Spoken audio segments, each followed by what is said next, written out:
at the beginning, Musk was pitching this as a plan to save the federal budget. He said that he was going to cut $2 trillion from the US budget, which once you take away Medicare and Medicaid and a couple of other required expenditures, that's everything. He was going to, in his mind, get rid of the entire US government, according to that $2 trillion estimation.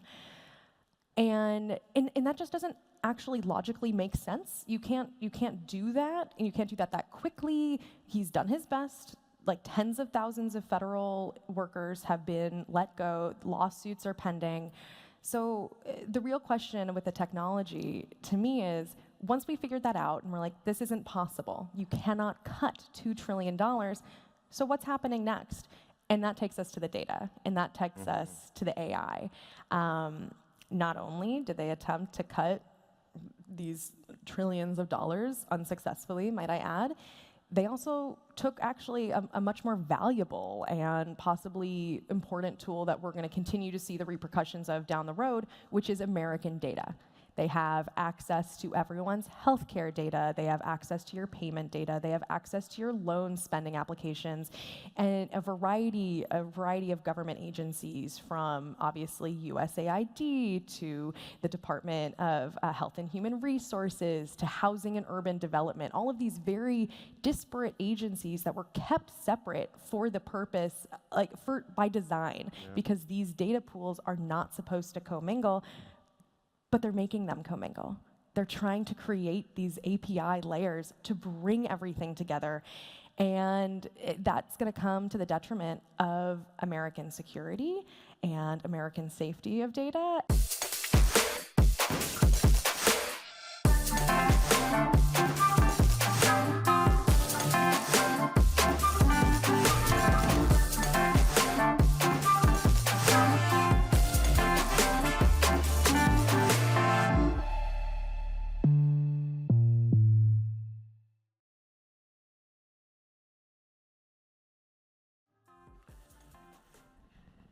So, of all the jarring things this second Trump administration has done so far, one that definitely stands out was the decision to create this brand new body in charge of slashing federal spending and entrusting it with the richest person on the planet, Elon Musk, of course.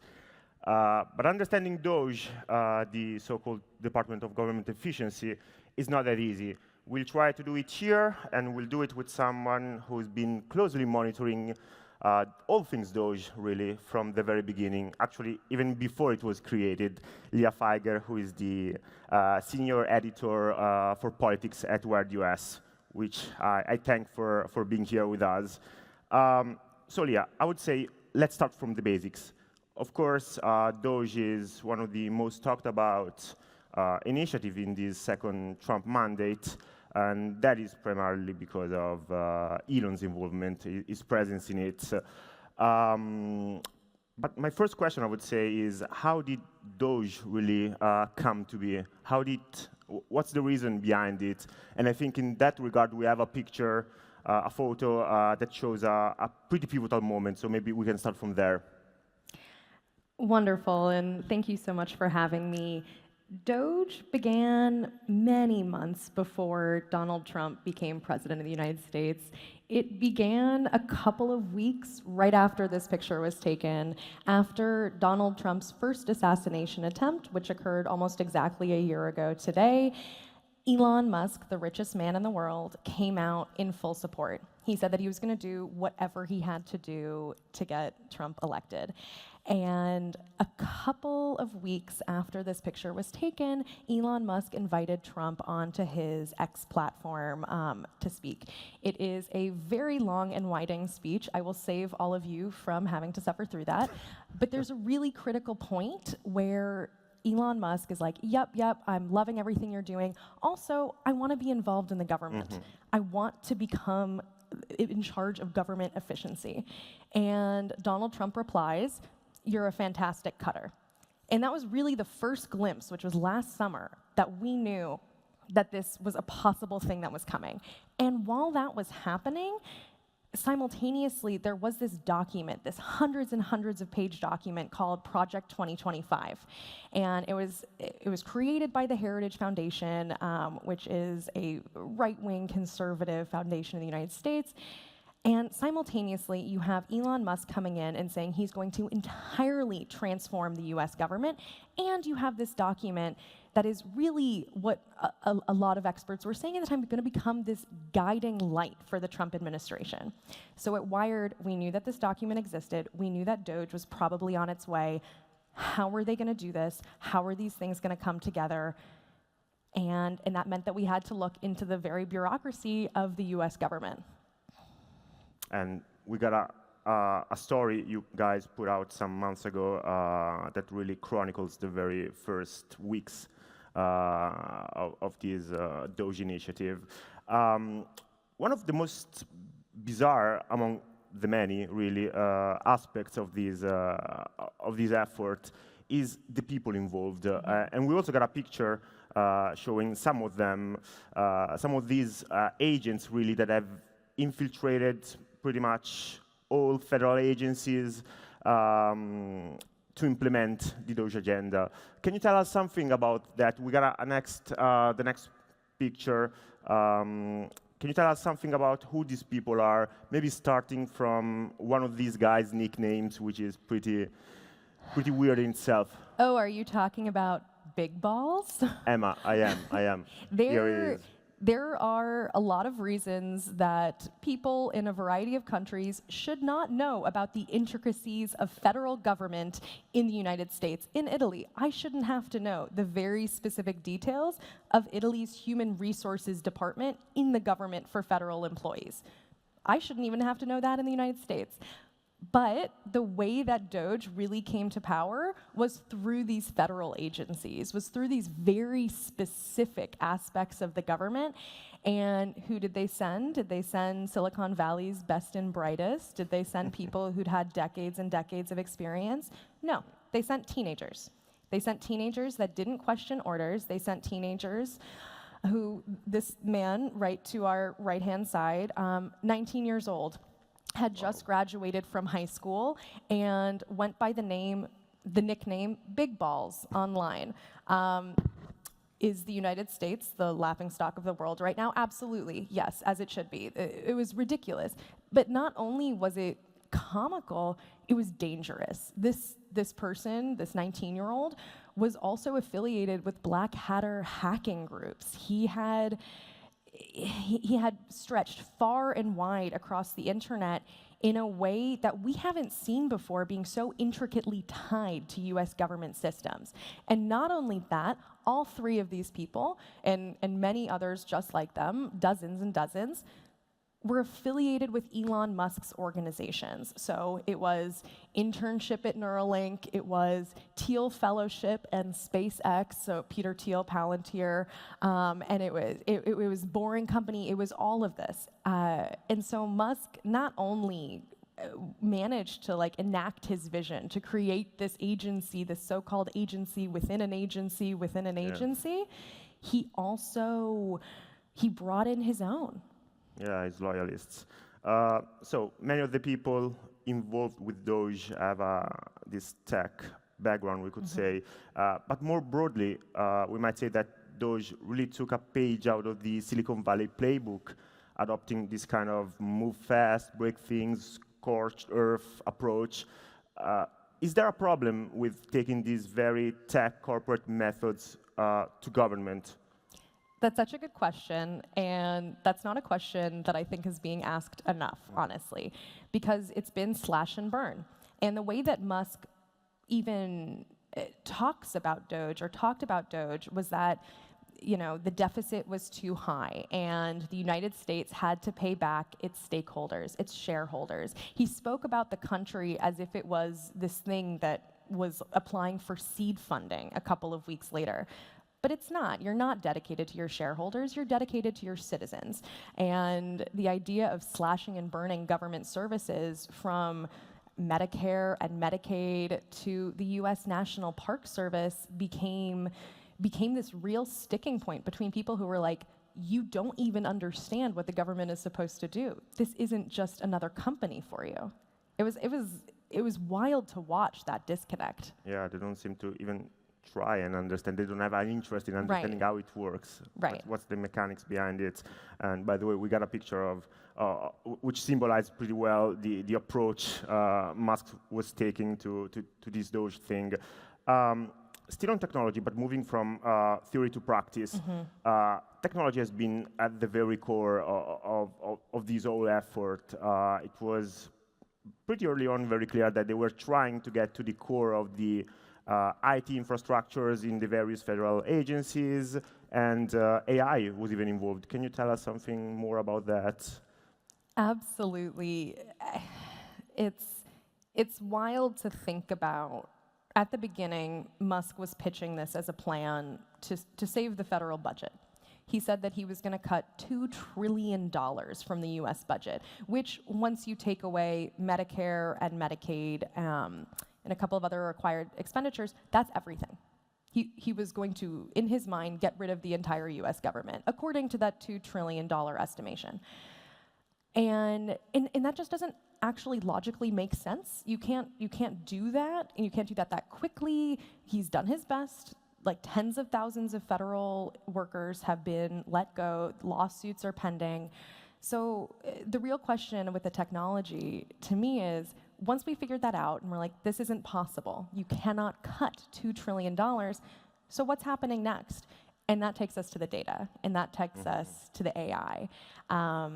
Not only did they attempt to cut these trillions of dollars unsuccessfully, might I add, they also took actually a much more valuable and possibly important tool that we're going to continue to see the repercussions of down the road, which is American data. They have access to everyone's healthcare data. They have access to your payment data. They have access to your loan spending applications, and a variety of government agencies, from obviously USAID to the Department of Health and Human Resources to Housing and Urban Development. All of these very disparate agencies that were kept separate for the purpose, by design, because these data pools are not supposed to commingle. But they're making them commingle. They're trying to create these API layers to bring everything together. And that's going to come to the detriment of American security and American safety of data. And we're still really just seeing the beginnings of how much they have, how much was taken, where was it put, and who has access to it. And using AI to do a lot of this.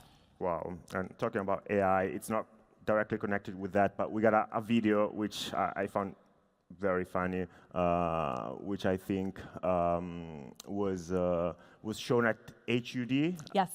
Yeah. Housing and Urban Development. Yeah. So there was some internal opposition, of course, in the agency. Yeah. Very early on. For all of you trying to look at this video and thinking, am I seeing a video of Donald Trump kissing Elon Musk's feet? Yes, you are. Yes, you are. It is AI. It is fake. But what I think is actually really important here is that this was put up in this government agency months ago as a form of rebellion from these federal workers who have not gone quietly. And, at Wired, we've been working tirelessly. I cannot thank all of my colleagues enough for the hours that they've been putting in truly across the newsroom. You as well, bringing our work to the Italian audience. It's such an effort. But really, a lot of the big thanks goes to these federal workers for bringing us these stories, for sending us these videos, for showing ways that they are dissenting. Sure. And getting briefly to more recent developments, I would say. Recently, Elon Musk stepped down from his role as Doge, as it was meant to be from the beginning. And then he had this very public and frankly wild fight with President Trump. We know they kind of patched things up since, but what's the story behind this falling out?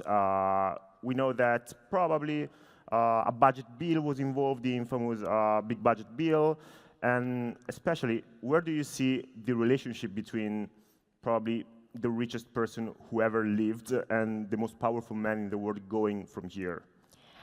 Yeah, this is a complicated one Yeah, that we're sorry. going to see. No, this is important to talk about. We're going to see this play out in the coming months and years and in many election cycles to come. This is going to have global impacts.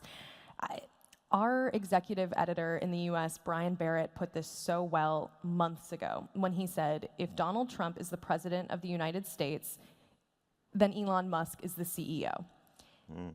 And it's such a great way to put it. Donald Trump does not like to share the spotlight.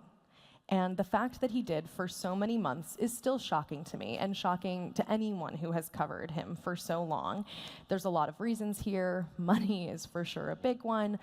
But during those months and ahead of this breakup, this wild breakup that we'll get into, during these months, Musk was clashing with these other heads of government. He was getting into massive fights with the Secretary of the Treasury, with the Transportation Secretary, with the Secretary of State, Marco Rubio. The reports coming out of the White House were basically that these grown men were screaming at each other in the hallway. Almost physical at one point. I mean, reports are that it got physical. It was really, really wild stuff. And so that kind of careened into the big bill, which is this large spending package that the Republicans and Trump have been championing. And Trump and Elon Musk looked at it and was like, this is not going to reduce our spending. This is ridiculous. I don't want it. So he starts posting about it on his platform X that has been such an important megaphone for him and other Republicans throughout the election and into now. So he's posting about it, and it's getting more and more tense. And as we all saw, he started getting very personal with Trump. Yep. The attacks were wild. I was sitting there on my computer going, oh my God. I need to grab some popcorns at this point. Is this real? I mean, there was a moment where I was like, has he been hacked? Like, he's bringing up Jeffrey Epstein. This is going to be so messy. The reports are that Susie Wiles, who chief of staff for Trump, and Vice President J.D. Vance, they encouraged Musk a few days later to make a phone call to tone it down. Are they good now? Are things good? It's really, really tough to say. Musk doesn't totally need him. He needs him for certain things for his work. He needs him for Tesla. He needs him for a couple of agencies. But he's incredibly, incredibly wealthy, incredibly, incredibly narcissistic. And so the idea of making this man go on bended knee to apologize, I'm very curious what the relationship is looking like behind the scenes. But in some ways, the course has been set. Like, Doge was created. Parts of them are leaving, but parts of them are remaining. Yeah. And that might be actually where this so-called agency, this project from Musk, becomes its most dangerous, when it actually becomes a core function of the US government as opposed to a tumor on the side that has burrowed in. It's very, very interesting to watch this transitional moment. And we'll get to that in a second, but sure. One of the most elusive questions, to me at least, of this whole Doge thing is really Musk's and Trump's reasons for wanting it. We know that President Trump has never been much of a budget hawk, and it was, in hindsight, of course, but it was pretty easy to predict that mass firings would have a toll on Elon's companies. So why do you think they wanted to create Doge in the first place? Man, this is the million-dollar question. Yeah. Keep an eye on Wired.com. We're going to hopefully have more for you on that in the coming months and years, honestly. Like we said earlier, the purported goal was to cut the budget. And if you take that at face value, okay, so the US doesn't owe as much money to its lenders in China. Fantastic. But that's not what happened, because that's not possible. Again, the $2 trillion cut, that's not possible. And so you have to start looking at these other realms. And again, the most valuable resource that the American government possesses is data on its population. Data that can be used for Musk's companies. I think it would actually be incredibly worthwhile for a company like Tesla to know just about the health of its customers, the ages of its customers, what other holdings they might have. Do they have loans out? Can they qualify for a car? How about X? How about how they're using, who's using X? Why are they using X? He has and not to mention Grok and XAI and the Boring Company, which like we're all still trying to fully ascertain who works there and what it does. We'll get back to you on that. But it's the idea that this data can all of a sudden become privatized is not a new concept, but he has taken it to this next level if that's what it's used for. And so in these transition moments, to me, the question isn't even necessarily who has left, but it's what have they taken with them. Mm-hmm. And you mentioned that before, and we saw a story you put out recently. Now Musk is out of the picture, apparently, but Doge is not over, not even remotely. Is it now, you said that briefly, even more dangerous because it's less in the spotlight, so it can be sneakier and even less detected than it has been so far? I think so. It's a tricky one as we're in this transition moment. We know that they've been recruiting. We know that they've continued recruiting from Silicon Valley. We know that new people are being added to government agencies constantly, daily, weekly. And we know that people are leaving as well. So not just Elon Musk, but his right-hand man, Steve Davis, purportedly left as well, the CEO of the Boring Company, and also really helped Musk with the X takeover when it went from Twitter to X. And fun story, him and his wife, Nicole Hollander, who also works in this entire space and was involved in Doge, they actually slept on the floor of the X offices with their newborn baby. So these are people committed to the grift, committed to the goal. And so they're out. Big Balls, the 19-year-old, he resigned a couple of days ago. Wired broke the news on this. And so you have these people exiting, and meanwhile, we're hearing about people becoming more involved in government activities and becoming full-time employees. So we're keeping a very, very close eye on who's in, who's out. We'll keep you guys posted. And also what they're doing. What have their goals changed? So far, their goals haven't really seemed to have changed very much. Yeah, it doesn't seem it's going anywhere. Our time is unfortunately almost over, but there are a couple of questions I really want to ask you before we let you go. On a more personal note, we know how Musk and Trump especially can be really vindictive. You know, the president is going pretty openly after all his enemies or his perceived enemies. Has there any backlash for you and your colleagues for the work you've been doing on Doge? And more in general, how do you protect yourself and your work really from retaliations? It's a great question, and I can answer certain pieces of it. Okay, sure. It's been a lot. I'm not going to lie. When Wired broke the news that Elon Musk and his gang of teenagers had taken over the federal government, along with his longtime Musk loyalists, in late January and early February, we were alone. We were the first. Yeah. It took a little bit of time for other publications to catch up with us, and in those moments, there was a lot of fear. This was a true government takeover. This was a digital coup. The deposition of leaders at these agencies was wild. Having the most senior people of the Department of Treasury bow out because they were being asked to do things that they did not feel comfortable doing, and we're the ones reporting on this and saying who has access on the inside. No, so I wouldn't say that Donald Trump and Elon Musk are Wired's biggest fans. But also, it's not our job. No one should be our fan. We're there to keep doing our work and to keep reporting the news. And we're so grateful to the support from Wired at large and Condé Nast at large for keeping us safe and secure and focused on the job. Sure. Okay. One very last question. We've been focusing on US, of course, but we know that Musk is also trying to extend his influence over to Europe. We saw him openly endorse the neo-Nazi AfD party in Germany, and he's also been causing up to our Prime Minister, Giorgia Meloni. Recently, a space bill was passed that basically, and I'm summing it up, paves the way for the government to turn to Starlink for strategic communication. Mm-hmm. I might know the answer to this, but do you think it's a good idea, given what you've seen so far? I mean, best of luck, Europe, honestly. Truly, take our stories, look at this. We thought that the US bureaucracy, that the federal government could withstand this pressure. I did. There are tens and tens of thousands of workers and people that have to grant access and all of these different things.